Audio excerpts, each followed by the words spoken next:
When you're trying to understand English grammar, the first thing you really have to come to grips with is what is a verb. And in this video I want to try to explain what a verb is, show you what a verb is, and also to show you why it's not a good idea to think that a verb is an action word. I think that's probably the definition that a lot of people have in their heads about when they're asked what is a verb, that you say, well, it's an action word. Well, that is not actually very helpful in thinking about verbs. And let's start out by showing you why that is. So if we took this sentence, which there's two sentences here, but let's look at this one. Seeing his smirking enemy approach, Sandor felt the dreaded hour of reckoning draw near. And if I asked you, well, what verb or verbs are there in this sentence? If you're thinking, well, a verb is an action word, you might, well, what would you think? And you might say, well, seeing, there's some action in there. Smirking, that's an action. Approach, that sounds like there's got some action in it. Dreaded, that's somebody's doing some dreading, so that's an action. Reckoning, that looks like an action, like I reckon that thus and so is going to happen. So that could be draw, like what I'm doing right now, drawing, that seems like an action. Felt, I'm feeling something, that seems like an action. What else? I think those are all the things that seem to me that could be candidates or seem to fulfill the condition of having action in them. Well, in fact, only one of these words is a verb, and it's felt.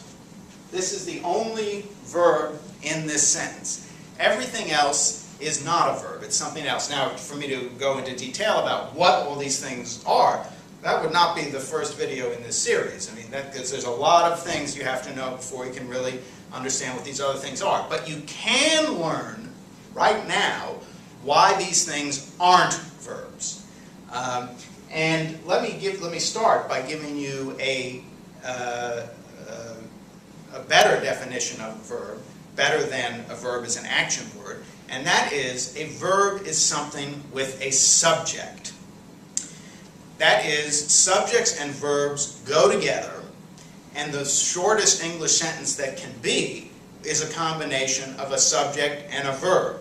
So, for example, if you take this very short sentence, Gabor eats. It consists of a verb, eats, and its subject, Gabor. And we see that the subject and the verb, as we say, agree. So it's not Gabor eat, it's Gabor eats. If you said Gabor eat, you would not sound, a native speaker would know that's incorrect. And the problem that the native speaker would be picking up on is a problem of what we call agreement. That is, Gabor eat is a sentence in which the subject, Gabor, does not agree with the verb, eat. Gabor, as a subject, agrees with eats. They are the subject and verb that go together.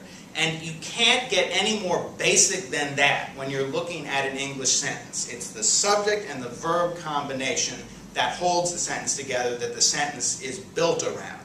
So, Sandor felt. That is a subject-verb combination.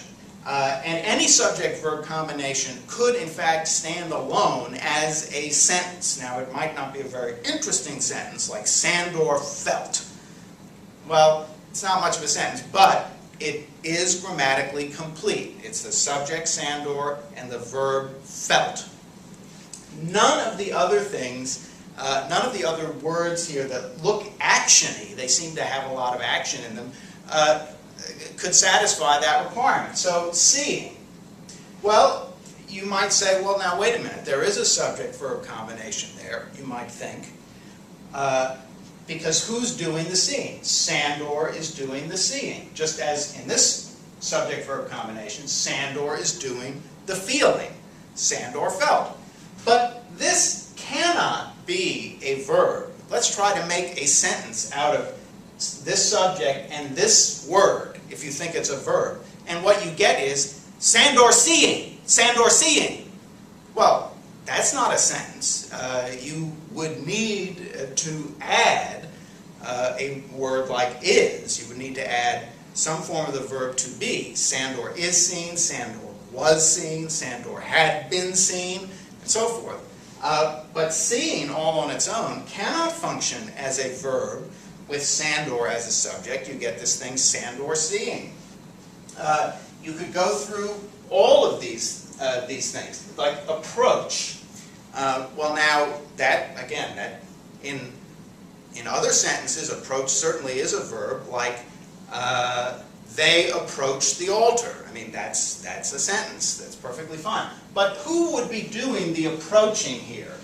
Well, seeing the smirking enemy approach. Okay, well, enemy. The enemy is doing the approaching. But if we put those two together, enemy and approach, as a subject-verb combination, once again, you get enemy approach.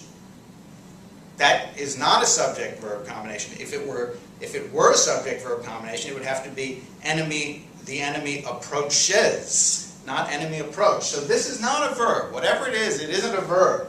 And the dreaded hour. Well, whenever you have, so is that a verb? Well, let's think about what always is the case when something is a verb. So let's look at this tiny little sentence down here.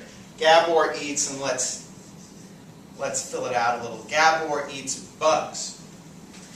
Now, whenever something is a verb and is functioning properly, you can change the tense of the verb and leave everything else the same, and you should come up with something perfectly fine. So, Gabor eats bugs. You can substitute eats with is eating. Gabor is eating bugs. Gabor ate bugs. Gabor will be eating bugs. If you just change the tense of the sentence, of the verb, that is, everything should be fine. But look what would happen if you tried to change dreaded.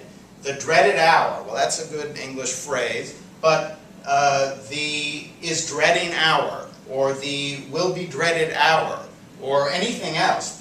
You can't do it. You can't change this into different tenses. This isn't a verb.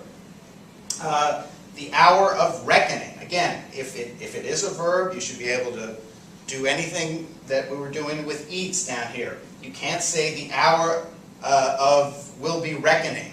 The dreaded hour of will be reckoning draw near. I mean, that doesn't make any sense at all. Draw, similarly, what is doing the drawing near? What is drawing near? Well, it's the hour that is drawing near. But then you're into this same thing that there's no way that hour agrees with the verb draw. You get the hour draw near. And of course it isn't the hour draw near, it's the hour draws near.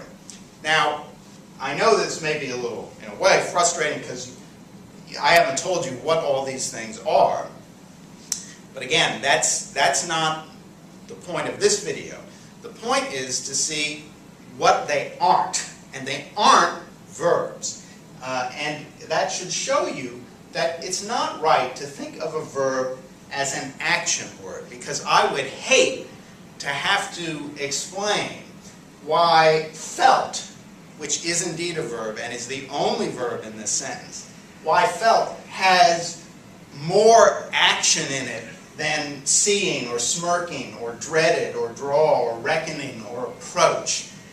I just wouldn't even know where to begin. I don't know how to make that case. But what I can say is that felt is the only word in this sentence that has a subject.